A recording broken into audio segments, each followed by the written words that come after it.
방금 소개받은 마상욱입니다. 챗GPT나 인공지능 기술을 아까 최윤식 목사님께서 잘 얘기를 해주셔서 그 다음에 그러면 목회 현장에 어떻게 적용할 것인가, 그리고 우리의 삶에 어떻게 적용할 것인가, 이런 이야기들을 좀 하겠습니다. 잘 아시다시피 챗GPT는 아직 1년이 안 된 기술입니다. 3.5 버전이 작년도 11월 30일 날 오픈이 됐기 때문에 아직 1년이 안 된 기술입니다. 그래서 지금 여러 곳에서 자신의 삶의 현장에서 이걸 어떻게 쓸 수 있을지 계속해서 사람들이 개발하고 있는 중입니다. 그리고 처음에 3.5 버전이 나왔을 때 많은 사람들이 가장 먼저 이렇게 뭐 여러 가지 해봤지만은 가장 먼저 해본 게 뭐냐면 목사님들께 이제 알려드리잖아요. 그러면 이제 목사님들 오늘도 이제 알려드릴 텐데, 알려드리고 나면은 프롬프트에 가장 많이 해보는 게 본인 이름 넣어보는 겁니다. 그래서 내 이름 넣어보고 이 사람이 누구야? 그럼 이제 챗GPT가 나를 알고 있는지 없는지 테스트해보는. 저도 넣어봤습니다. 그랬더니 마상욱이 누구야? 그랬더니 마상욱이 부산 수영로교회 담임 목사님이래요. 그래서 이 거짓말이구나. 도대체 왜 그럴까라고 이제 또 연구를 해보니까 한 번은 강의를 하러 갔던 적이 있는데, 그게 이제 뭐 검색어에 이렇게 했는데 얘가 말을 만들어냈더라고요. 그래서 생성형 AI다, 뭐를 만들어낸다, 말을 만들어내는 생성형 AI. 그러니까 말을 만들어낼 때 여러분들 이렇게 말을 할 때 가장 중요한 게 뭘까요? 우리가 말을 할 때, 누군가 대화를 할 때 가장 중요한 게 뭘까요? 가장 중요한, 내가 글을 쓰거나 말을 할 때 가장 중요한 거는 다른 사람을 설득하는 일입니다. 그러니까 챗GPT는 여러분들 잘못 이해하시는 분들이 많이 어떻게 생각하냐면 검색 엔진이다, 이렇게 생각하시는 거예요. 사실을 알려줄 것이다, 이렇게 생각하는데 그게 아니라 챗GPT는 설득하는 아이예요. 창의적으로 말을 만들어내서 뭔가 설득력 있게 만들어내는. 그러다 보니까 이제 할루시네이션이라고 그래서 그걸 이제 그 과도한 거짓말, 자기가 만들어내는 망상, 이렇게 얘기를 하는데, 이게 이제 너무나 많으니까 4.0 딱 들어오면서 그게 이제 뭐 체인 오브 소트라는 기술을 가지고 이런 거짓말하는 걸 확 줄여놨어요. 거의 찾기가 쉽지가 않습니다. 그래서 이제 많이 좋아졌고, 또 계속해서 최근에 발전하면서 계속 뭐 기술이 발전하면서 이 정도는 쓸 수 있겠다. 그래서 4.0이 올해 3월 달에 이렇게 나오면서 4.0 버전 정도면은 목회에 우리가 도입해서 쓸 수 있겠다. 그래서 제가 이제 책을 두 권을 썼었는데, 하나는 이 프롬프트 엔지니어링이라는 책을 하나 썼고, 또 하나가 그 다음에 썼던 게 목회 최적화를 어떻게 챗GPT를 갖고 이룰 것이냐, 그런 이제 기술적인 책들을 좀 썼습니다. 먼저 제 소개를 하면은 저는 지금 27년째 다음 세대 사역을 하고 있고, 지금 이제 숭실사이버대학에서 청소년 코칭 상담학과의 교수로, 겸임 교수로 있습니다. 7년 8년째 지금 학교 교수로 있는데, 그러면서 이 사이버로 뭔가를 만들어가고 방송을 찍고 이런 게 되게 유익했어, 뭐 잘 하는 사람이거든요. 그럼에도 불구하고 코로나 시대 여러분들 얼마나 힘들었습니까? 코로나 시대 딱 들어오니까 이게 내가 이렇게 잊혀질 수도 있겠구나, 끝날 수도 있겠구나, 이런 생각을 하게 됐습니다. 상당히 아까 이제 뭐 화두가 외로움이라고 했는데 상당히 외로웠죠. 그때 3년 동안 했던 게 뭐냐면은 새롭게 나 혼자 유익을 위해서, 공동체의 유익을 위해서 할 수 있는 일이 뭘까 고민하기 시작했죠. 그러면서 이제 하나씩 기술을 만들고 찾아가고 터득해가고, 우리 아들이 요 근처에 있는 학교를 다녀요. 근데 학교를 다니는데 아들한테 물어봤어요. 아들아, 오랜만에 집에 왔으니까 아빠랑 같이 일 좀 하자. 그러니까 알았대요. 그리고 그 다음 날이 됐어요. 오늘 아침에도 교회 일이 있으니까 같이 좀 하자. 그러니까 아들이 나가면서 저한테 그러더라고요. 아빠, 할 만큼 했어. 그래서 제가 뒤통수에 대고 그렇게 생각하는구나. 지금도 마음이 아파요. 근데 이제 제가 이제 컴퓨터를 갖고 뭐를 하는데, 아들이 이제 컴퓨터 공학과예요. 그러니까 이제 아이들한테 제가 자꾸 알려달라고 그러겠죠. 근데 그때 그러더라고요. 아빠, 잠깐 컴퓨터를 켜보세요. 그러더니 컴퓨터 이렇게 입력을 해봐. 입력했어요. 그 다음 또 입력해봐. 입력했어요. 그럼 찾아주는 거예요. 야, 그거 말고 내가 부탁했으면 네가 해주면 되지, 이걸 갖다 아빠한테 다 시키냐 그랬더니, 아빠, 고기를 잡아주는 게 아니라 고기를 잡는 법을 알려드려야지, 다음부터 또 나한테 물어볼 거 아니야. 그래가지고 너무 서운하더라고. 그래서 제가 그 다음부터 걔한테 안 물어봅니다. 그래서 제가 찾은 방법이 뭐냐면 구글링을 하는 거예요. 구글에다 물어보니까 대답을 해줘요. 그 다음에 조금 힘든 거는 조금 제가 쉽게 하려면은 유튜브에다 물어봐요. 유튜브에 찾아가 유튜브 영상을 하나씩 보고 따라하는 거예요. 예, 그러면서 조금씩 전진했고, 그 다음에 이제 영상 찍는 거야 제가 원래 하던 일이니까, 학교에서 하는 일이니까 그걸 이제 했었고, 그러면서 이제 챗GPT가 나오면서, 그 전에는 메타버스라는 게 있었죠. 우리가 메타버스가 갑자기 올라갔다가 확 떨어지는 바람에 챗GPT도 메타버스 같이 없어질 것이다, 뭐 이런 얘기를 하시는 분들이 많은데, 사실 메타버스는 없어진 게 아닙니다. 예, 그 코로나 때문에 급격하게 확산되다가 기술적으로 인터페이스가 아직까지는 부족하기 때문에, 불편하기 때문에 잠깐 들어가 있는 거고요. 메타버스의 가장 핵심적인 기술은 인공지능 기술입니다. 그 인공지능 기술이 지금 개인의 비서처럼 와 있는 거예요. 저나 여러분들이나 우리 큰 교회 목사님은 개인 비서도 있을 수가 있잖아요. 큰 회장님은 개인 비서도 있을 수가 있고, 그 개인 비서도 한두 명이 아니라 여러 가지 목회 비서도 있을 수가 있고, 여러 가지 비서가 있을 수 있는데, 저는 해보니까 아니더라고요.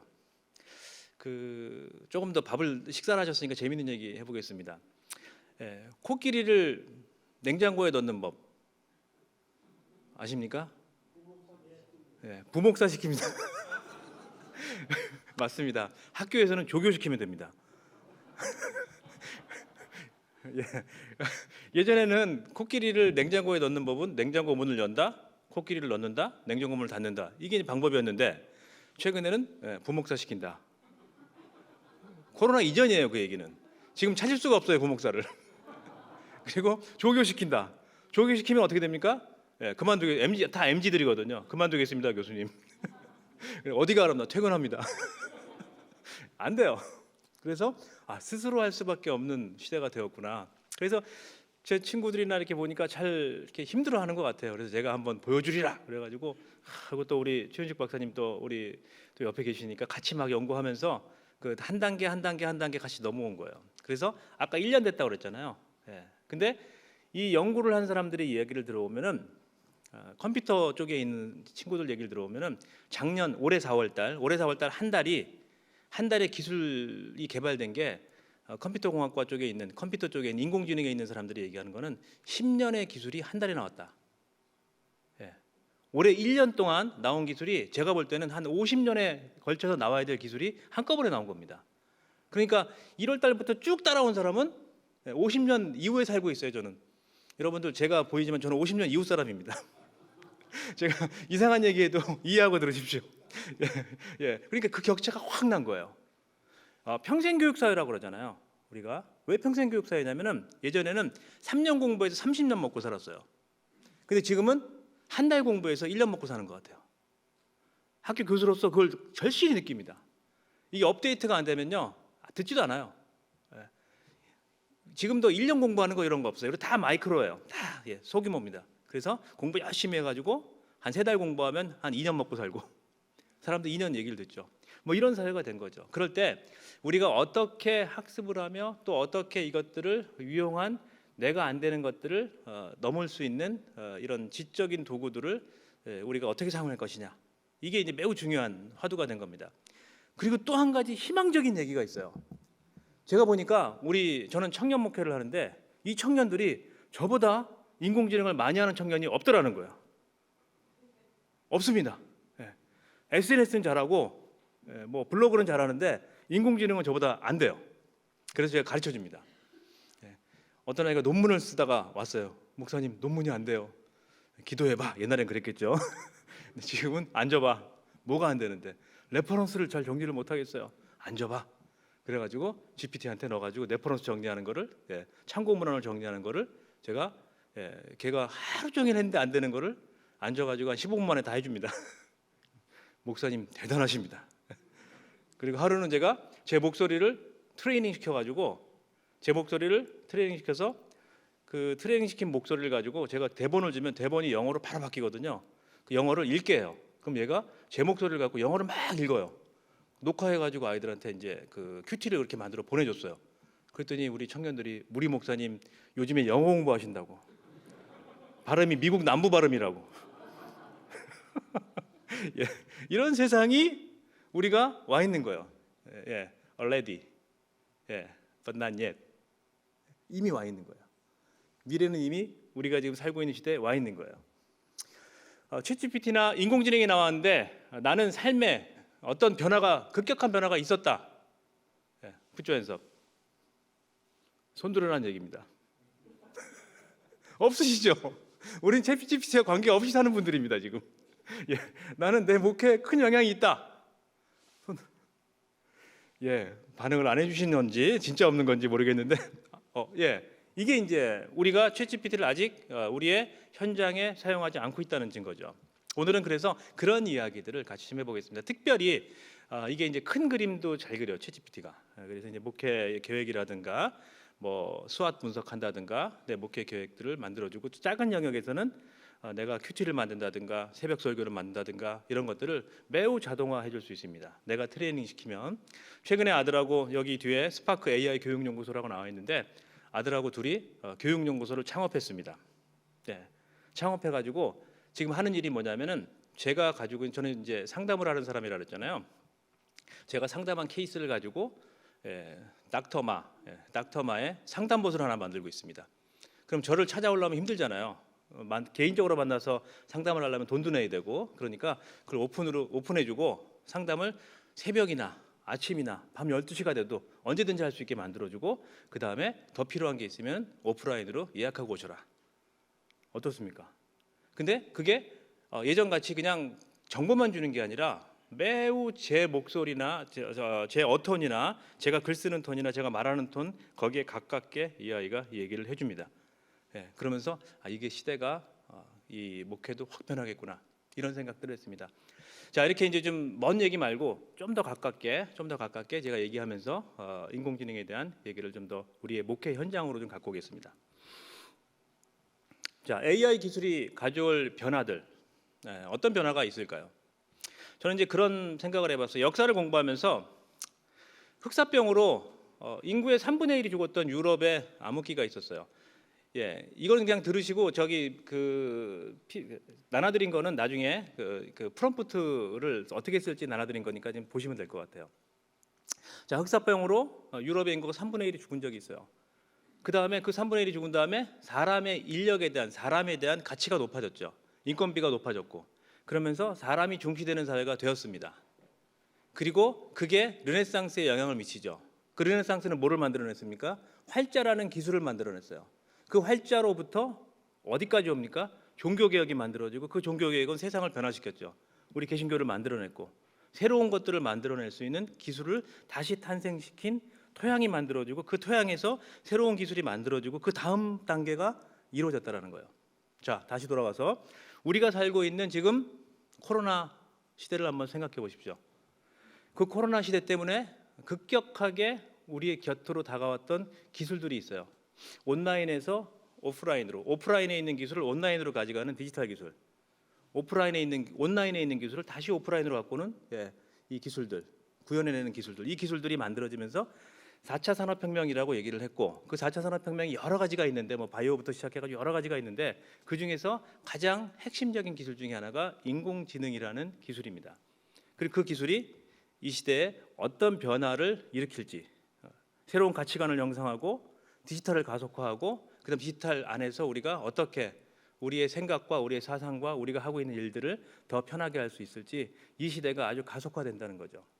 뭐 인문학에 대한 이야기는 깊게는 안 하겠습니다. 생각해 보시면 지금 바로 그 아주 중간에 특이점에 살고 있는 거예요. 자, 그래서 호모 사피엔스라고 그러죠. 인류를 호모 사피엔스다, 생각하는 인간이다, 추상적인 사고를 하고 반성적인 사고를 하고 이런 사고를 하는 호모 사피엔스에서 호모 프롬프트의 시대가 왔다라고 얘기해요. 프롬프트는 뭐냐면은 우리가 잘 아다시피, 여러분들 우리 목사님들 학교 다니실 때 컴퓨터 하면은 컴퓨터에다가 명령어를 집어넣는 거를 프롬프트라고 얘기했어요. 딜리트, 커맨드 컴, 엑시트 뭐 이런 거 있잖아요. 그건 하셨죠? 예. 저는 286 컴퓨터부터 썼던 첫 번째 세대인데, 그 세대가 가지고 있는 그 프롬프트를 얘기를 합니다. 그래서 세상에 지식인이다라고 할 때 첫 번째 지식인은 뭐였습니까? 첫 번째 지식인이다, 인류 역사상 봤을 때 지식인이다라고 했을 때 그 지식인은 첫 번째는 암기를 잘하는 사람들이었어요.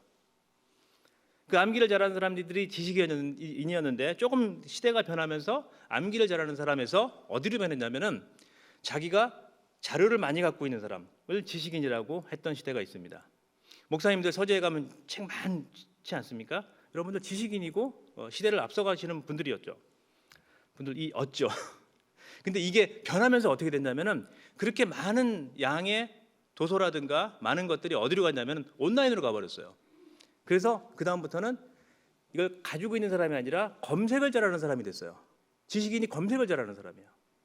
잘 검색하고 자료를 찾아내고 금방 찾아내고 다시 그걸 갖다가 내 지식으로 만들어내고 이런 사람들이 지식인이었다는 거죠. 맞습니까? 그 다음에 지식인은 뭡니까? 프롬프트예요. 질문하는 사람이, 좋은 질문을 하는 사람이 진짜 지식인이다, 이렇게 바뀐 겁니다. AI 시대가 오면서 지식인이라는 개념 자체가 질문을 잘하는 사람으로 바뀌어버린 거예요. 하브루타라고 얘기를 하죠, 우리는. 그러니까 아까도 말씀드렸듯이 챗GPT가 나오는데 거기 내 이름 쳐보고 우리 교회 넣어보고 이러면요 엉뚱한 지식을 가지고 있는 거예요. 제대로 된 지식인이 아닌 거죠. 그래서 지금 21세기, 특별히 2024년도 그 트렌드를 조사해 봤을 때 두 번째 트렌드를 얘기를 할 때 호모 프롬프트의 시대가 왔다라고 얘기를 합니다.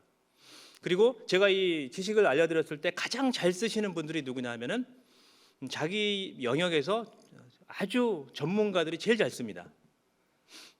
어떻게 물어봐야 될 줄 알죠. 학교에서는요, 교수들이 가장 많이 하는 건 논문 쓰는 겁니다. 목사님들은 가장 많이 하시는 게 설교 쓰는 거고, 그렇지 않습니까?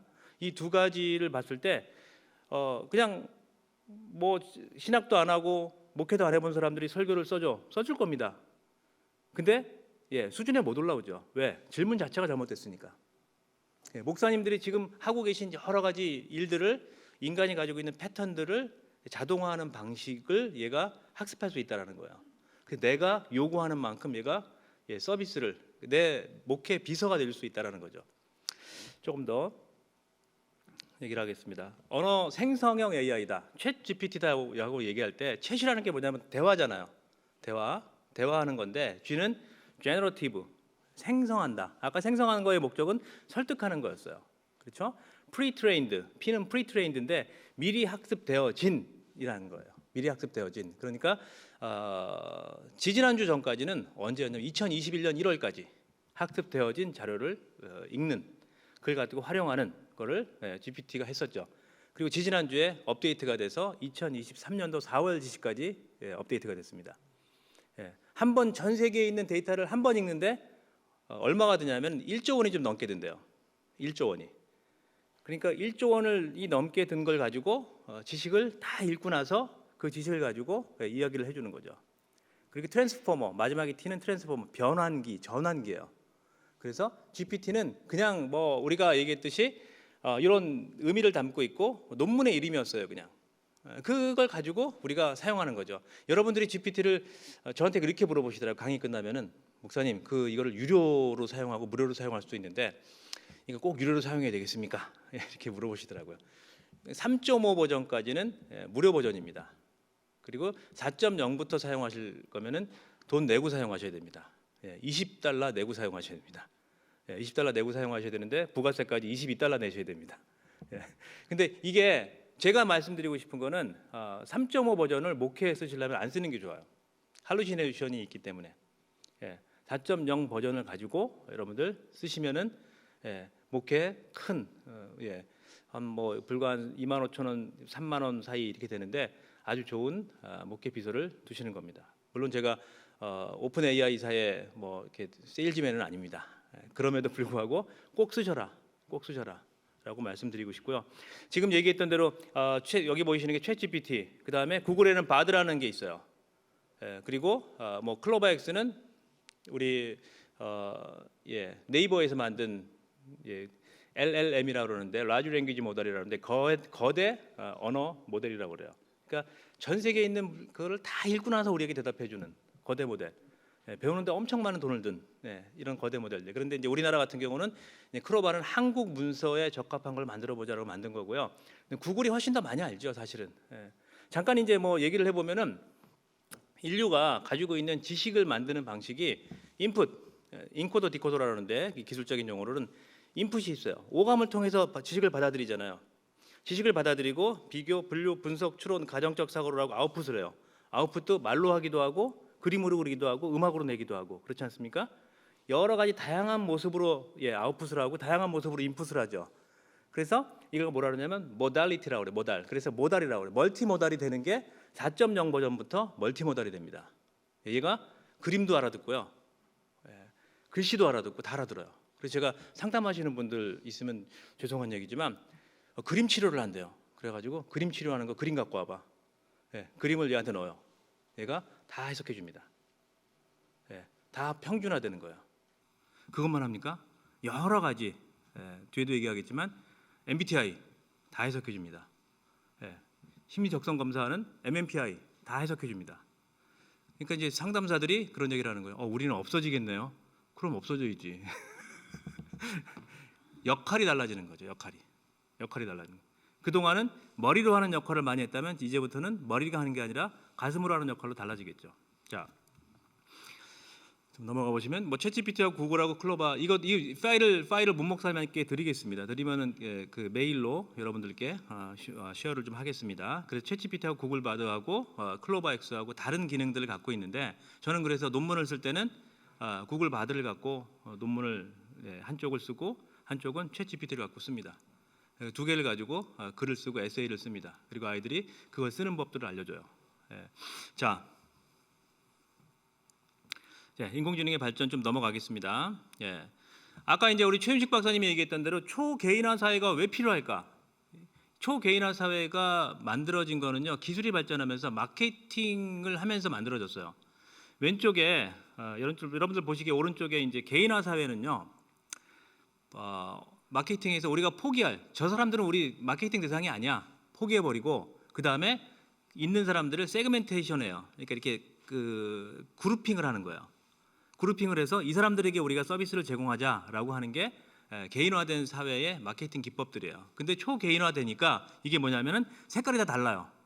여러 가지 색깔이 있는데 그 초개인화 하이퍼 퍼스널리티 사회라고 그래요. 하이퍼 퍼스널리티 사회에서는요, 각 개인에게 맞는 서비스를 제공해야 된다라고 얘기를 하는 겁니다.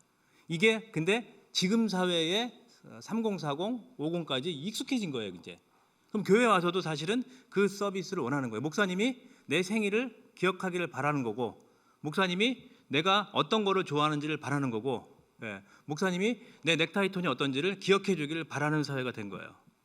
그럼 이걸 갖다 우리가 어떻게 다 합니까? 근데 이 초개인화된 사회를 맞춰줄 수 있는 기능을 이 챗GPT나 이런 인공지능들이 우리를 도와줄 수 있다는 거죠.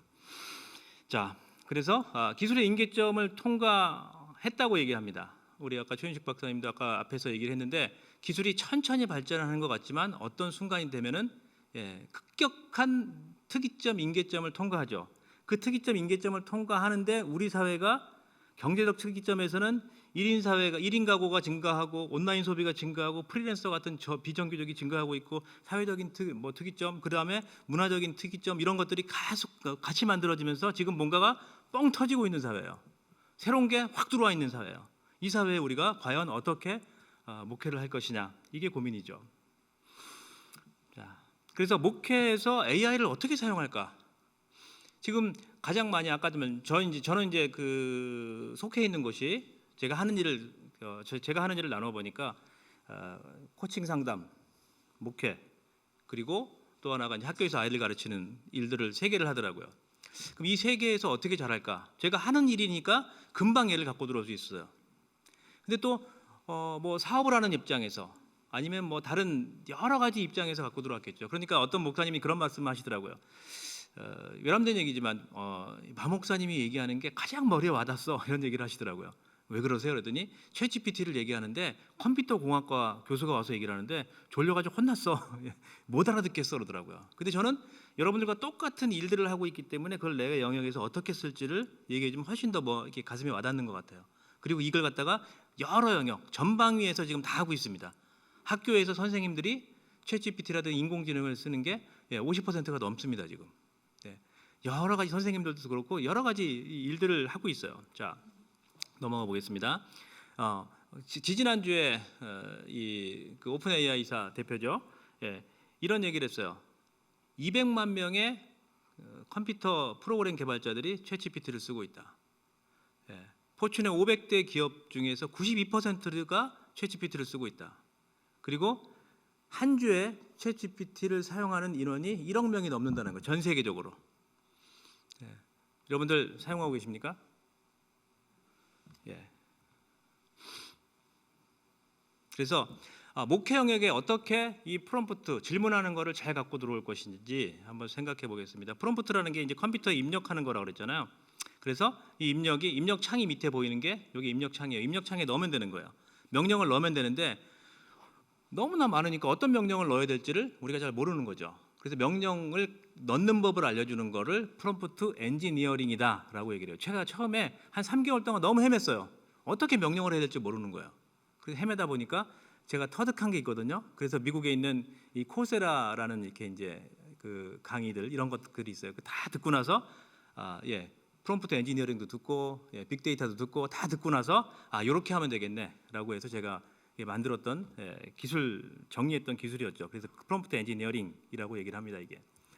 자, 그 다음에 뭐 여러 가지 생성형 AI들이 있는데 이런 것들은 여러분들 이제 차근차근 오늘 이런 거 다 얘기하면 힘들 테니까 챗GPT부터 시작해가지고 아까 문자 생성형 인공지능 챗GPT 바드 크로바엑스가 있고 그림 생성형 달리라는 게 있고 그림을 막 그려줘요. 그 다음에 영상을 만들어줘요. 텍스트 투 이미지, 텍스트 투 무비 이렇게 그냥 자동으로 만들어주는 거예요. 제가 원하는 것들을 여러분들이 설교하고 딱 내려왔는데 설교한 문서를 딱 넣으니까 그게 영상이 돼서 나오는 거예요. PPT가 돼서 나오고. 이게 먼 나라 얘기가 아니라 제가 지난주에 제주도에 우리 노예가 잠깐 제주도에 그 야유회를 갔어요. 야유회를 갔는데 내년에 은퇴하실 우리 선배 목사님께서 설교를 하시더라고요. 막 뭐라 그래가지고 다들 뭐라 그러시니까 15분 설교하겠다고. 15분 설교를 하시는데 거의 마지막 같다고 내가 노예 앞에 설교하는 거를 제가 얼른 녹음했죠. 녹음해가지고 어떻게 했냐면 녹음한 걸 가지고 텍스트 파일로 받아서 GPT에 넣어가지고 정리하고 정리한 걸 가지고 12장짜리 PPT로 만들어줘. 그 PPT로 만들어줬던 거를 다시 PPT 만드는 AI에 넣어가지고 만들어서 그분께 드리니까 그분이 감사하다고 얘기하시더라고요. 이런 시대가 왔다라는 거야. 자, 그리고 이제 캔바라는 도구를 쓰는데 나중에 이제 이건 얘기를 하겠습니다. 목회자의 도메인, 그러니까 목회자가 하는 일들, 그러니까 인간이 가지고 있는 패턴이 있는 일들은 인공지능이 다 따라한다는 거예요. 패턴이 있는 일들. 목회자가 하는 일들을 가만히 나눠보면 설교와 목회 행정, 목회 상담, 그 다음에 목사님이나 교회를 홍보해야 되니까 이걸 브랜딩이라고 그래요. 브랜딩의 가장 기본은 저 목회자와 내가 어떻게 다른지.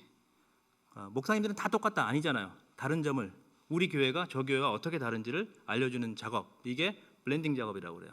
나를 다른 색깔로 보여주는 이런 것들에 챗GPT를 사용할 수 있겠다. 그래서 가장 대화를 할 때 챗GPT하고 대화할 때 가장 중요한 게 뭐냐면 먼저 임무부여를 해라. 임무부여. 이제 영어로는 페르소나를 입혀라라고 얘기하는데 예를 들어 아까 이제 우리 김승건 박사님 나오셨는데 저는 너무 존경합니다. 제가 청소년들하고 강의할 때 김승건 박사님 얘기를 많이 했거든요. 제 강의 안에 들어있는 전설을 오늘 만났습니다. 그러면 이제 제가 옥수수 박사 얘기를 옥수수 얘기를 하고 싶어요. 그러면은 챗GPT한테 너는 김승건 박사 같은 옥수수 박사가 되어줘라고 하면 얘가 인터넷에 있는 지식들 중에서 김승건 박사님이 쓴 논문이라든가 이런 것들을 다 갖고 글로 딱 오는 거예요. 그럼 여기다가 딱 씁니다. 제가 지금부터 김승건 박사 같이 그 옥수수 박사가 되어서 이야기를 하겠습니다. 그러면 그 지식을 갖고 얘가 대화를 해주기 시작하는 거죠. 첫 번째 방법입니다. 그래서 대화를 시작할 때는 항상 사람 대하듯이 해라. 사람 대하듯이 해라. 왜냐하면 그리고 대답을 잘해줘요. 그럼 저는 어떻게 하냐면 잘했어. 이렇게 항상 칭찬해 주거든요. 칭찬해 주는 이유가 뭡니까? 걔를 학습시키는 거예요. 잘했다고 칭찬하지만 내가 이렇게 아웃풋을 내야 되는 거구나라고 생각을 하기 때문에. 그리고 그 안에 상황 설명, 구체적인 제안을 하고 조건을 부여하고 대상과 청중을 갖고 해라라고 해서 제가 잠깐 보여드리겠습니다.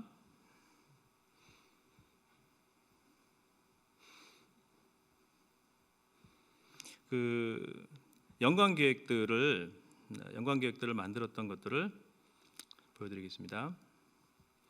자, 연관 계획을 하기 위해서 처음에 우리 교회가 가지고 있는 장단점이 뭘까라고 이제 이해하고 대화를 해야 돼요. 이거 이제 임무부여는 얘가 먼저 해놓은 거고요. 그럼 얘하고 대화를 하면 우리 교회 수학 분석을 해주겠어? 라고 해주고 밑에다가 얘가 이제 강점, 약점 이런 것들을 분석하는 얘기를 해주죠. 그래서 제가 이제 넣기 시작해요. 원 바이 원으로 네가 나한테 수학 분석을 하기 위해서 네가 나한테 먼저 물어봐. 우리 교회에 수학 분석을 하기 위해서 필요한 자료들을 네가 나한테 물어봐. 그럼 내가 대답을 할게. 그럼 얘가 물어봐줘요. 제가 했던 것 중에 얘가 이제 이런 식으로 가다가 뒤에서 이제 뭐 300명이고 도심에 있고 물론 가상입니다. 저희 교회가 아니라 가상입니다. 뭐 대부분 아파트에 있고 뭐 이렇게 이제 대답을 부동산 가격이 높은 지역이고 이렇게 얘기하니까 또 그 다음에 질문을 하는 거예요. 주요 활동이 뭡니까? 교회 예배라든가 금요 철야라든가 또 스파크 전도 기법이라든가 이런 걸 사용하고 있어. 그러니까 또 이렇게 얘기를 해주고 재정 상황은 어떠니? 나한테 물어봐요. 우리 재정 상황은 이렇습니다라고 해서 작년의 재정 상황 엑셀 데이터를 여기다 넣은 거예요. 제가 엑셀 데이터를 넣으면 얘가 엑셀 데이터를 읽어가지고 그 다음에 예산 결산 수입을 얘가 인지를 하는 거예요. 이제 그 다음에 자세한 분석을 먼저 하고 전체적인 내용을 내가 얘기를 할게라고 하니까 얘가 또 쫙 분석을 해줘요. 그 다음에 아까 이제 우리 최 박사님 얘기했죠. 지역 데이터를 넣어라. 그럼 지역 데이터에 우리 지역의 인구 분포하고 우리 교회의 인구하고 또 매칭을 시켜봐야 돼요.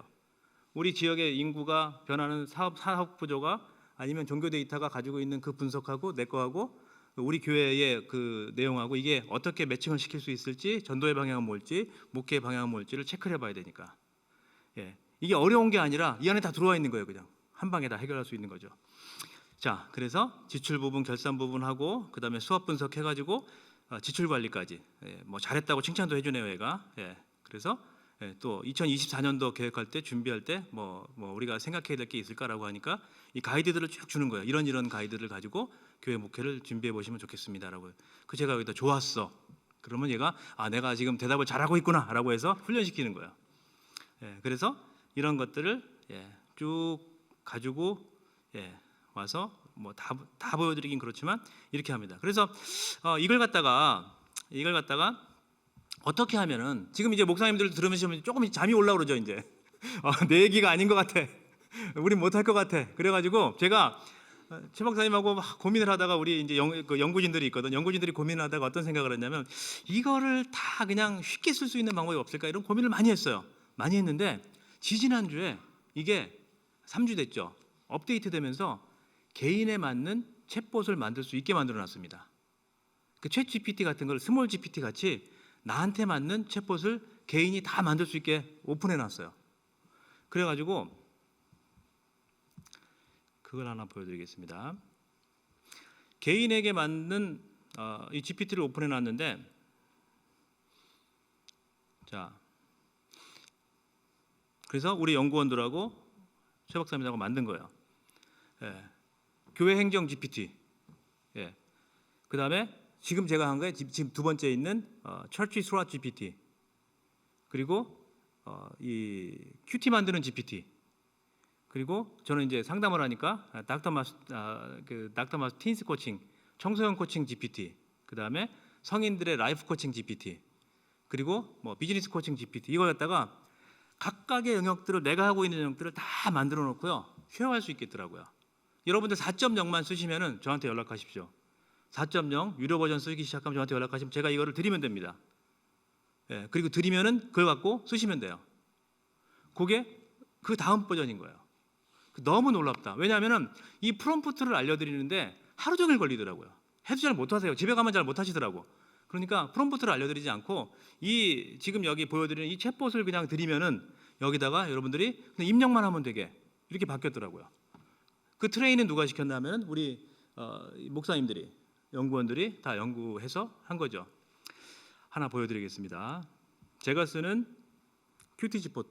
그러니까 제가 이제 많이 그 좀 작은 교회를 섬기면서 아쉬웠던 것 중에 하나가 뭐냐면은 큐티를 하는 건 좋은데 큐티를 하려면 그 이렇게 아웃풋이 뭐 이렇게 책이 있어야 되잖아요. 그래서 생명의 말씀사 생말사를 쓰든지 아니면은 뭐 온누리 교회 거를 쓰든지 뭐 사랑의 교회를 쓰든지 다 사가지고 써야 되는 거예요.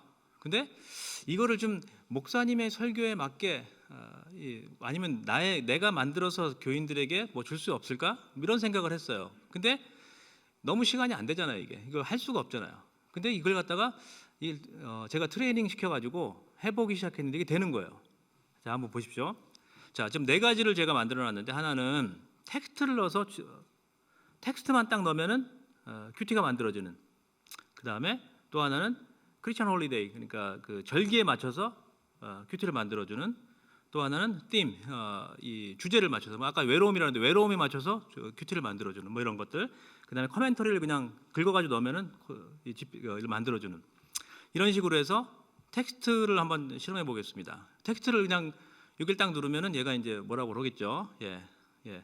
이렇게 딱 하면은 여러분들 영어 나왔다고 힘들어하시면 안 돼요. 여기서 딱 뭐라고 치면 되냐면 한글로 딱 치면 한글로. 그 다음부터 영어의 장벽을 어려워하지 마십시오.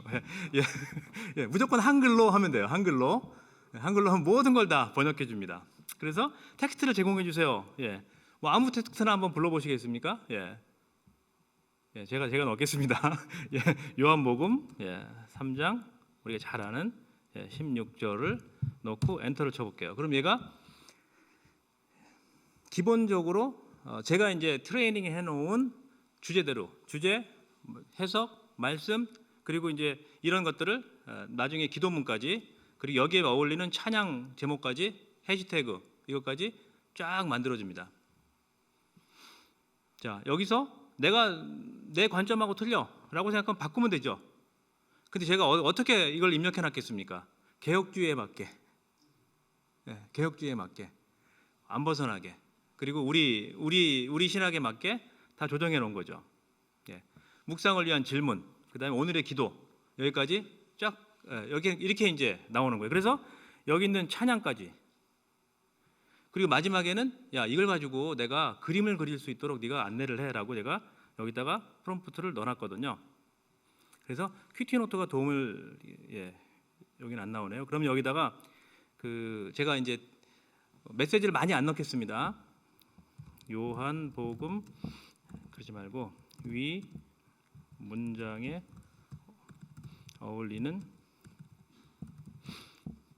그림을 그려줘 해볼게요. 그림을 그려줘. 그리고 그림은 빈센트 반 고흐 스타일로. 이렇게 하면 얘가 그림을 그려요. 그리고 이 그림은 이 판권이라고 그러죠. 없는 거예요. 나한테 있는 거예요. 내가 프롬프트를 넣었으니까. 아니면 챗 GPT사에 있는 거예요. 그리고 만약에 이게 문제가 생기면 누가 책임집니까? 오픈 AI 사에서 책임지는 거예요. 교회 주보에 뭐 하나 잘못 실으면 다 문제가 되잖아요. 이런 식으로 그냥 제가 볼 때는 저기 지금 마음에 안 드는데 여러분들은 와 하시는데 이렇게 해서 지금 정사각형 그림도 있고 세로 그림도 있고 가로 그림도 있고 여러분들 마음대로 이걸 그려서 제가 어떻게 하는지 보여드릴게요. 제가 이걸 가지고 오늘 아침에 큐티 나눈 겁니다. 이런 식으로 진실된 큐티 실천이라는 큐티 제목을 가지고 오늘은 로마서 12장 9절을 가지고 있습니다. 만들고 이 그림 제가 챗이 그려준 겁니다. 글씨를 갖고 그려봐. 오늘은 켈리로 가자 이렇게 하고 거기에 맞는 찬양, 아까 찬양 링크 걸어주고 이렇게 해서 이 링크를 모든 교인들한테 보내주는 거예요. 그럼 거기에 맞는 것들을 가지고 소그룹이 다시 모여서 아까 이제 여기 질문들이 있으니까 그 질문을 갖고 이야기를 하고 어제 그린 겁니다. 우리 청년 목회라니까 청년에 맞는 그림도 그리고 다윗의 찬양 이렇게 이런 식으로 주께서 내비게이션이야. 주께서 우리의 내비게이션이야. 이 느낌으로 그림을 그려봐 그러니까 이렇게 이제 그려주고 젊은 세대하고 소통을 좀 하고 있습니다. 다시 돌아와서 이런 식의 다양한 저는 이제 이게 크게는 목회 그리고 이제 제가 실어놨던 지금 여러분들 팜플렛에 실어져 있는 거는 뭐냐면 교육 목회 1년 목회에 대한 이야기를 한 거예요. 1년 목회에 대한 것들을 올해는 내가 기도를 하면서 이런 목표를 가지고 하고 싶어.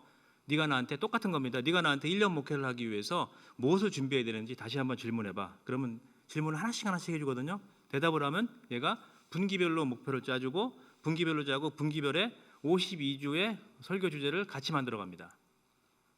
교회 부흥이다. 교회 부흥에 맞춰서 쫙 짭니다. 짜고 52주를 맞추고 52주 안에 50한 각 주에마다 각 주마다 월화수목금토 QTR 본문을 만들어 본문만 설정해 주는 거예요. 그럼 QTR 본문 만들면 아까 그 큐티법 같은 데가 넣어가지고 내가 매일같이 보낼 수 있는 거야.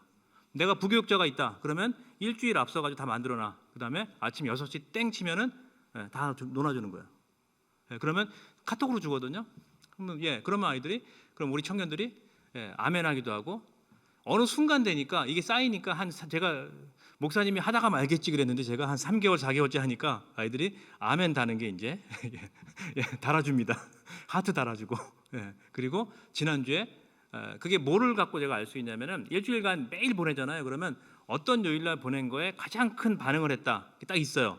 그럼 이번 주 설교는 그걸로 한다. 그러니까 반응이 있는 게 왜 중요하냐면은 지금 그게 우리 교인들이 가장 필요로 하는 메시지였다라는 거예요. 자, 여러 가지 할 게 있는데 내년에 분명히 또 여러분들 만났으면 좋겠어요. 내년에 이런 전문적인 계속해서 우리가 이걸 했는데 하루 종일 합니다. 하루 종일 해서 기본적으로 하실 수 있는 만큼 알려드려야지 집에 가서 쓰실 수 있으니까. 자, 그래서 처음에는 어떻게 만들었냐면 이런 식으로 만들었어요. 나는 큐티 프롬프트를 이렇게 만들었는데 그게 너무 어려운 거예요. 이게 이제 그렇게 안 나오기도 하고 집에 가면은. 그래서 아까 이제 큐티 봇을 아예 그냥 만들어 버린 거죠. 그 큐티 봇을 드리면 됩니다. 그리고 4.0 쓰시는 분은 큐티 봇을 가져가셔서 그런 식으로 만드시면 되고, 설교도 사실은 여러 가지 이런 식으로, 저는 처음에 이제 3월 달에 이런 식으로 만들어 가지고 설교 프롬프트거든요. 이렇게 해가지고 아웃라인 잡고 막 되게 힘들게 했어요. 이렇게 강의를 해야 되니까, 보여드려야 되니까. 근데 이렇게 안 하고 아까도 보여드렸던 여기 보시면은 교회 행정법뿐만 아니라 우리 같이 연구하시는 목사님들이 만든 지금 수정하고 있나 봅니다. 사라졌어요 지금. 내러티브 설교, 주제 설교, 3대지 설교, 이 설교를 다 나눠놨어요. 나눠놔가지고 쓸 수 있게 만들었고, 중요한 거는 뭐냐면은 목사님들께서 지금 설교하시는 패턴이 있어요. 3대지 설교건 주제형 설교건 설교하신 패턴이 있는데 그 패턴을 얘한테 계속해서 학습시키면 돼요. 그리고 프롬프트를 학습시켜 놓고 내가 하는 패턴대로 만들으라 그러면 그동안 과거에 설교를 할 때 4시간, 6시간 걸렸던 게 머리로 하는 게 있거든요. 그 머리로 하는 시간을 한 75% 정도 줄여줍니다. 확 줄여줘요. 4시간 하던 걸 1시간 할 수 있게 만들어줘요. 저는 여기서 꼭 이 말씀 드리고 가는데 21세기를 하이터치 시대라고 그래요. 하이테크를 가진 사람들과 하이터치를 가진 하는 사람들이 있는데 꼭 드리고 싶은 게 21세기에 의사가 없어지겠습니까? 간호사가 없어지겠습니까? 의사가 없어진다고 얘기를 해요. 왜 그렇습니까? 외과 의사는 살아남을 거예요. 근데 머리만 쓰는 사람들이 위험해지는 거예요. 학교에서 가장 지금 위험한 사람들이 누굽니까? 교수들이에요. 교수가 없어지겠습니까? 상담사가 없어지겠습니까? 교수가 없어져요. 상담사는 사람은 직접 만나고 마음으로 해야 되고, 그렇다고 긍정해주고 들어주고 이러는 사람들이 상담사잖아요. 이런 사람들은 살아남습니다. 근데 머리만 쓰는 사람, 상담할 때는 어떻게 해야 되고 책을 쓰고 막 이런 사람들은 위험해집니다. 그리고 머리 쓰는 방식이 달라지는 거예요.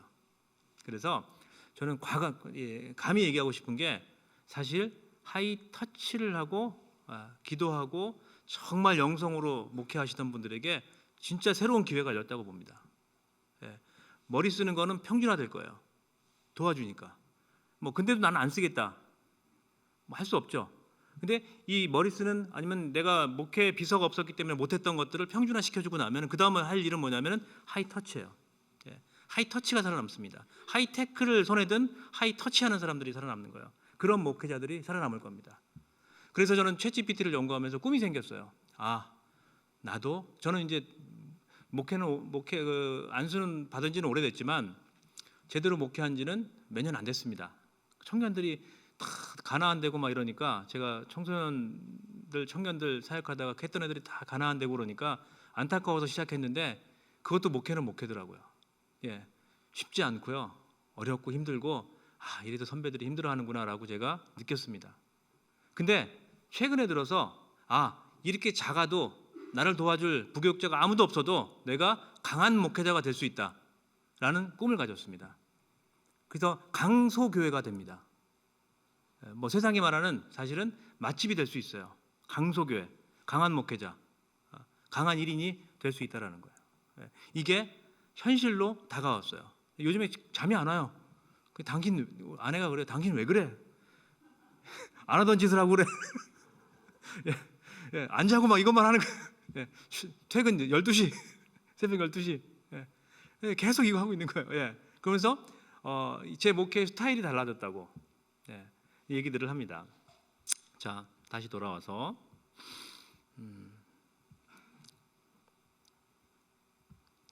보여드릴 게 너무 많은데 시간이 한정돼서 이런 방법들만 보여드릴게요. 이것도 PPT가 아니잖아요 지금.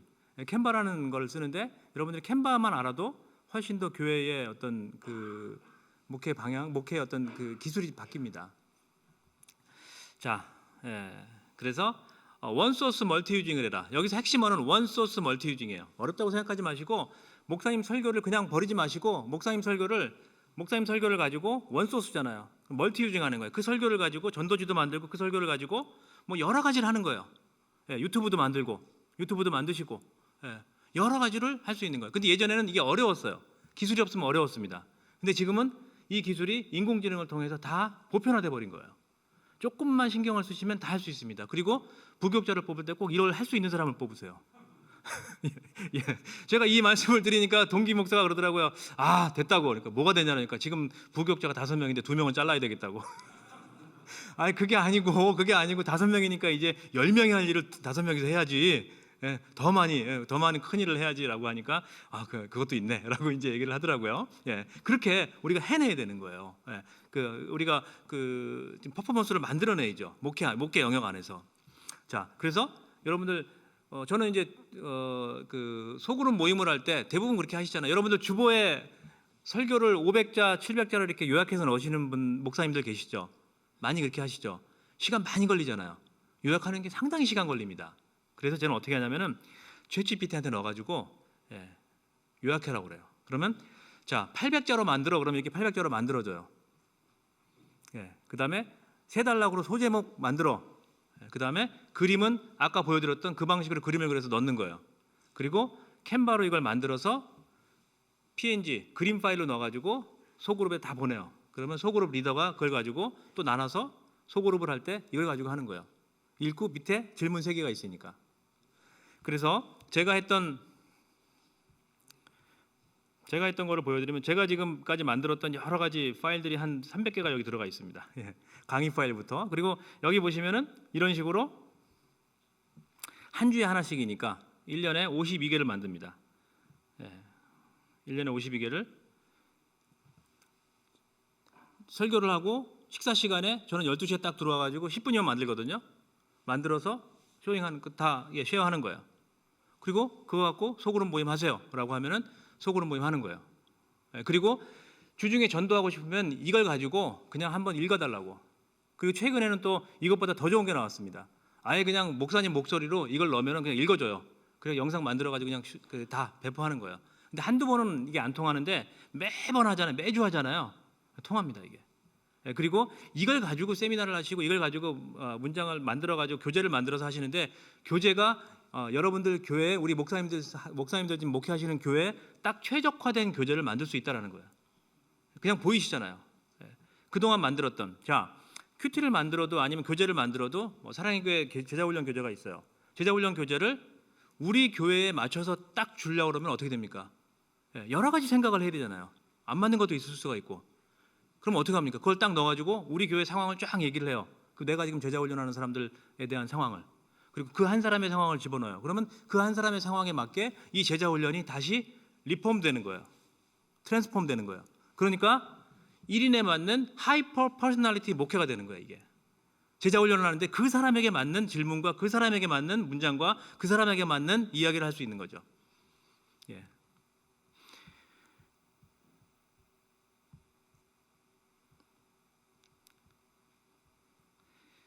그래서 이런 이제 뭐 그림들도 이렇게 이제 그 달리 3로 변하면서 우리에게 여기 이제 달리 3로 하면서 가장 큰 달리 2에서 달리 3로 최근에 업데이트 됐거든요. 그러면서 글씨가 들어가요.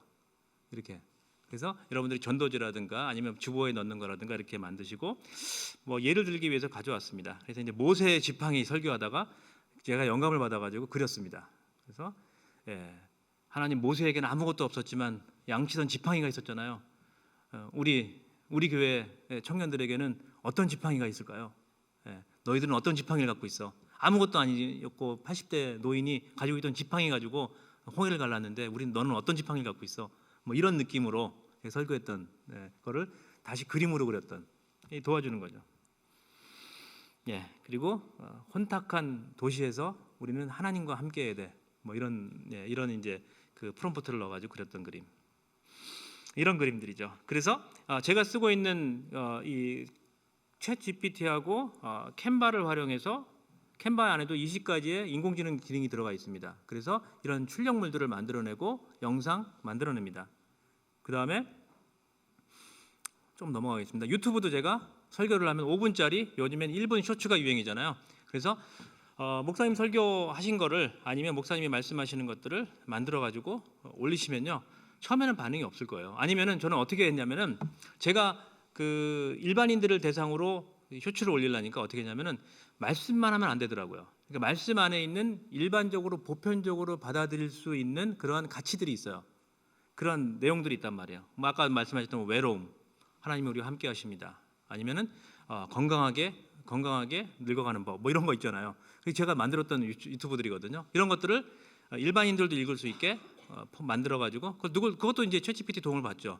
그래서 이런 그 캔바라는 툴을 가지고 제가 만들었습니다. 만들어 가지고 잠깐 보여드리면 제 채널인데 제가 컨텐츠를 만들어서 한 360가지 정도를 만들었습니다. 코로나 시대에 제가 강의했던 거 다 만들었으니까. 그 다음에 최근에 만들었던 거 중에서 어제 그제 제가 만들었던 게 지금 17,000명이 18,000명 가까이 봤습니다. 하나 올리면 18,000명이 보는 거예요. 제 영상을. 그러니까 여러분, 그러니까 안 될 거라고 생각하는데 그 세상에서 가장 못된 사람이 깐데 똑가라 그러잖아요. 안 깐 데만 골라까지 마시고 깐 데 계속 하는 거예요. 계속. 그러면 그것과 관련된 사람들이 보기 시작해요. 그리고 그게 확산되기 시작하고, 그게 사실은 여기다가 우리가 좋은 가치, 복음의 가치를 집어넣는 방법이죠. 어제부터 그제부터 저는 이 영상 제 유튜브에 100명씩 들어옵니다. 그래갖고 왜 들어올까라고 생각하는데 어떤 인계점이 지난 것 같아요. 계속해서 그 확산력이 있는 거죠. 그리고 그걸 좋아하는 사람들이 모이기 시작하는 거예요. 그러면 이제 영향력이 생기는 거죠. 강한 1인, 작은 유닛이지만 강한 소그룹 공동체들이 만들어지기 시작한다는 거예요. 이게 하나님께서 이 시대를 어떻게 사용하실지를 기대하게 하는 포인트입니다. 저에게는. 자, 이런 유튜브 스크립트도 아까 말씀드렸던 원소스 멀티 유징, 여러분들이 했던 것들을 여러 가지로 사용하셔라라는 것과 또 하나가 이게 블루 꼭 사용하세요. 이 블루가 자막, 이건 네이버에서 만든 건데 자막도 만들어주고, 그리고 여러분들이 텍스트를 넣으면은 그냥 그림으로 영상으로 만들어져요. 그리고 인공지능 목소리도 만들어주고 다 해줍니다. 블루라는 사이트를 꼭 사용하십시오. 가지고 있는 자료들을 활용하시는 거죠.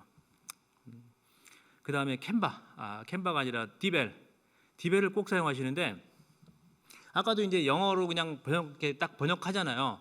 그것 좋지만 이 챗 GPT의 엔진을 가지고 영어로 번역할 수 있는, 영어가 아니라 24개국어로 번역합니다. 번역하는데 이 그냥 구글 번역기나 이 다른 번역기보다 3배가 좋은 번역기가 있어요. 그러니까 넣으면은 그냥 책이 되는 게 있어요.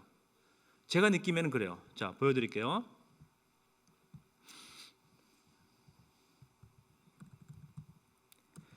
챗 GPT의 엔진을 갖고 만든 독일 사람들이 만든 엔진입니다. 이렇게 만들어 있는데 여기다가 텍스트를 넣으면 영어로 나오는 게 당연한 거죠. 많이 써보셨으니까. 근데 중요한 건 여기다 파일을 넣을 수도 있어요. 여러분들이 영어로 된 파일을 넣잖아요. 그러면 그 쉼 없이 뭐 몇 초면은 뭐 10장으로 된 소논문이다. 10장이 그냥 바뀌어요. PPT 한글로 된 PPT 있죠? 영어로 쓰고 싶으면 넣으면은 바로 영어로 바뀝니다. 와우, 안 놀라시네. 예.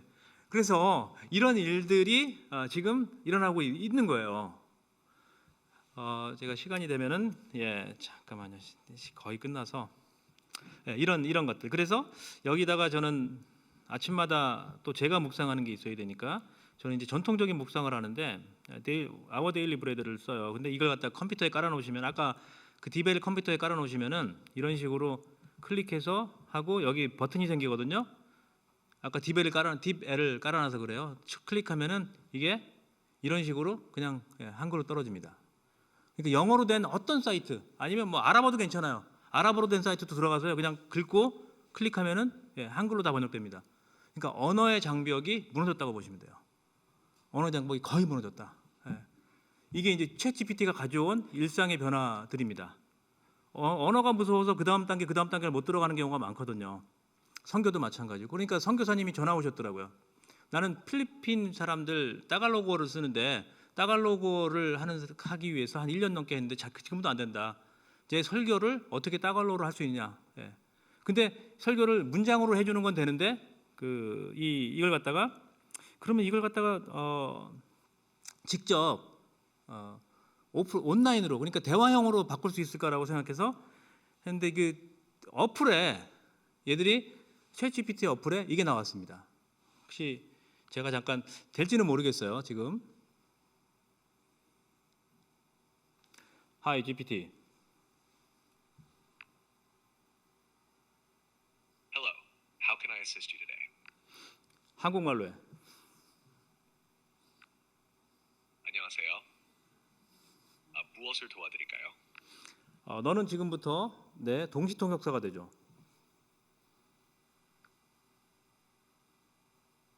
네, 동시통역을 도와드리겠습니다. 어떤 내용을 통역해드릴까요?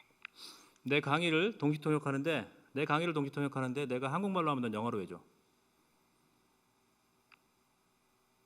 알겠습니다. 한국어로 강의를 시작하시면 저는 영어로 동시통역을 해드리겠습니다. 언제든지 시작해주세요. 안녕하세요. 마상욱입니다. 여러분들 만나게 돼서 반갑습니다. 오늘은 챗GPT에 대한 얘기를 하겠습니다. 지금 많은 분들이 함께 하시는데 이것 가운데 하나님의 영광과 하나님의 은혜가 함께 하시기를 주의 이름으로 축원합니다. Hello, I'm Ma Sang-hong. I'm delighted to meet you all. Today I will talk about ChatGPT. Many of you are gathered here, and I pray in the name of the Lord that the glory and grace of God be with us in this place. GPT 지금부터는 중국어로 번역해줘. 알겠습니다. 이제부터는 중국어로 번역하겠습니다. 계속 진행해 주세요. 여러분들의 하나님의 영광이 함께 하시기를 축원합니다. 오늘 하나님께서 여러분들의 옆에, 여러분들 좌우에, 여러분들 마음 가운데 함께 계심을 저는 확신합니다.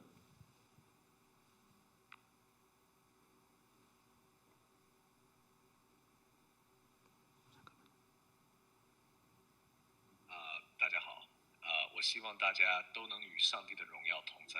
今天，如果上帝与你们同在，无论是你们身边、左右，还是在你们的心中，我相信这一点。 GPT 지금부터는 프랑스어로 해줘.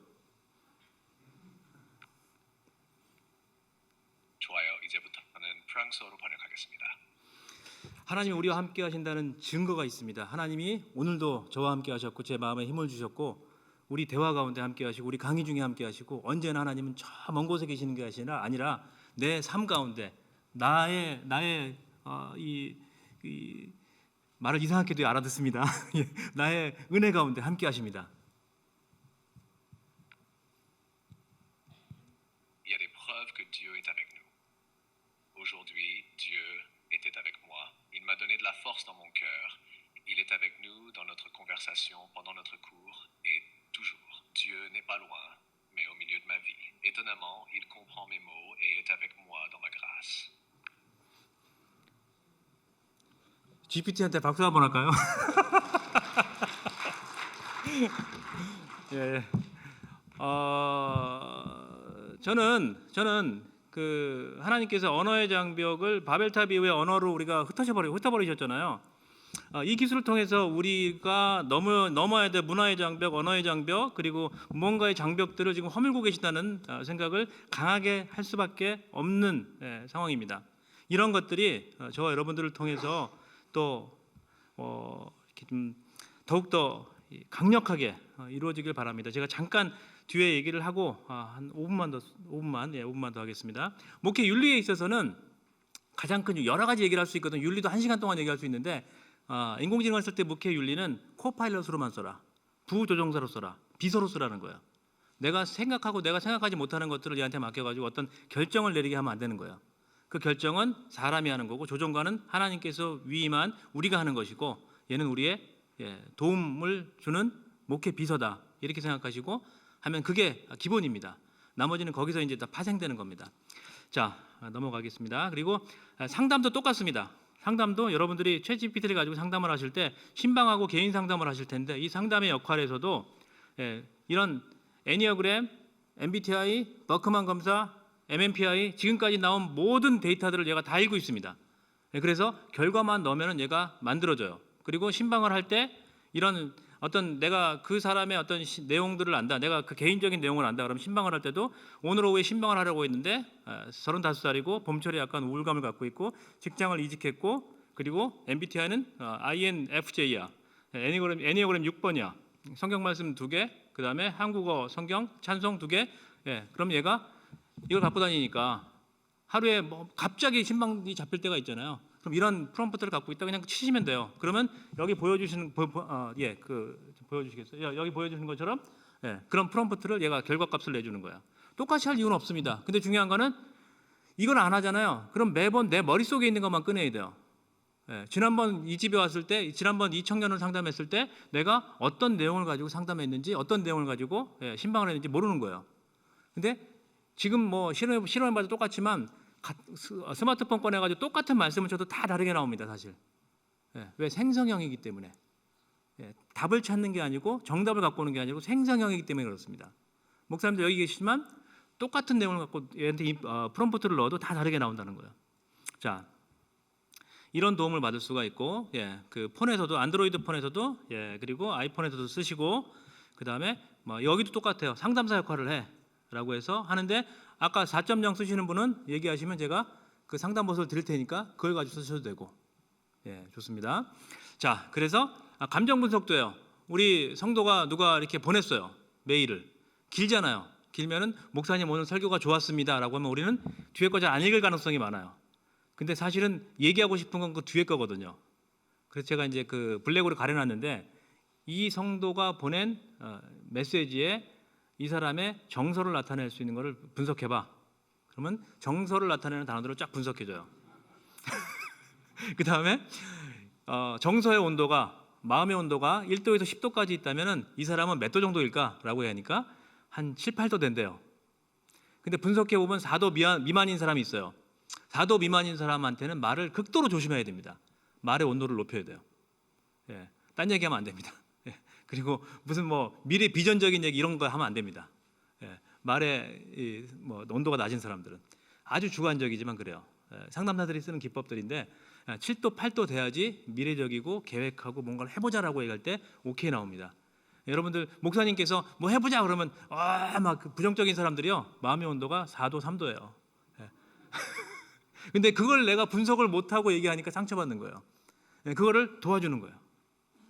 자, 그것뿐만 아니라 상담을 고조화해 줄 수도 있고, 중학교 3학년이 오는데 첫 번째 1시간을 써야 되는데 얘하고 무슨 말을 해야 될까? 상담실에 앉으면 아이들이 모자 쓰고 와가지고 앉자마자 뭐라 그러는지 아십니까? 저도 마찬가지로 상담을 오래 해서도 딱 앉자마자 언제 끝나요?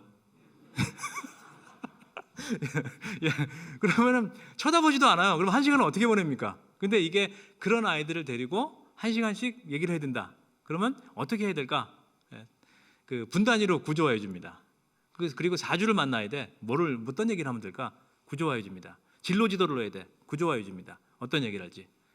아니면 영적, 아니면 정서 코칭을 해야 됩니다. 구조화해 줍니다. 다 가능합니다. 전문가가 아니어도 아무것도 모르는 사람이 아주 전문가는 아니지만 그 밑에까지 다 올라옵니다. 이어령 교수가 그런 얘기를 했어요. 이어령 교수가 AI는 돌아가시기 전에 말씀하실 때 뭐라 그러냐면 AI는 엘리베이터와 같다. 무슨 말인가 하면 아무것도 모르는 사람이 엘리베이터를 타는 것처럼 어느 층까지는 올라간다는 거예요. 그 다음부터는 걸어 올라가야 되는데 그 층까지는 다 올라가게 해준다는 거죠. 자, 이런 것들이 있고 뭐 개인 처치 브랜딩이라든가 이런 것들도 여러 가지로 도움을 받을 수가 있습니다. 여기까지만 보겠습니다. 그래서 교회 브랜딩에서는 공동체 아이덴티티를 만들어내고 교회의 브랜드 전략, 그다음에 교회의 브랜드를 시각화하는 전략인데 이것도 교회를 형상화해주는. 제가 최근에 하나 했던 게 있는데 내가 아주 작은 교회지만 내가 교회 건축을 하고 싶어. 우리만의 공간을 갖고 싶어. 꿈속이지만 나한테 어떤 건축을 해야 될지 물어봐줘. 그러니까 얘가 막 물어봐 주더라고요. 한 티키타카를 10번 하고 나니까 교회를 쫙 그려주는데 제가 뽑아서 걸어놨습니다. 예, 위로가 되더라고. 위로가 되더라고. 예. 자, 정리하겠습니다. 뒤에는 그렇게 중요한 게 아니니까. 예, 이건 중요합니다. 이건 제가 쓴 책이니까 중요합니다. 예. 그래서 챗GPT를 사용하는 법을 크몽에다 올려놨어요. 전자책에다가. 왜 그랬냐면은 전자책이 아니면은 계속 업데이트를 해야 되는데 안 되는 거예요 요즘에는. 그래서 크몽이란 사이트도 처음 들어보신 또 목사님들 많으실 거예요. 예, 전자책이나 전문가들이 쓰는 그런 사이트예요. 이 두 가지를 올려놨는데 많이들 보시더라고요. 이걸 찍는 거는 참 감사합니다. 자, 그 다음에 정리를 하겠습니다. 21세기를 아까도 말씀드렸듯이 작은 교회가 더 힘을 낼 수 있는 시대가 아닌가라고 생각합니다. 작은 목회자가 더 영향력이 있는 그런 시대가 왔다고 봅니다. 하나님께서 주신 기회입니다. 하나님께서 우리에게 기회를 주셨어요. 분명히 오픈해 주셨습니다. 우리는 다스리고 번성하고 그 가운데서 그것을 사용하여서 다음 세대를 살려내고 내가 케어하고 있는 내 성도들을 살려내고 이런 일들을 해야 된다고 저는 믿습니다. 저뿐만 아니라 우리 함께 하시는 목사님들도 또 현장에서도 큰 위로와 그리고 하나님께서 함께 하시고 그 기술을 통해서 새로운 장을 열어가시기를 소망하면서 오늘 강의를 마치겠습니다. 감사합니다.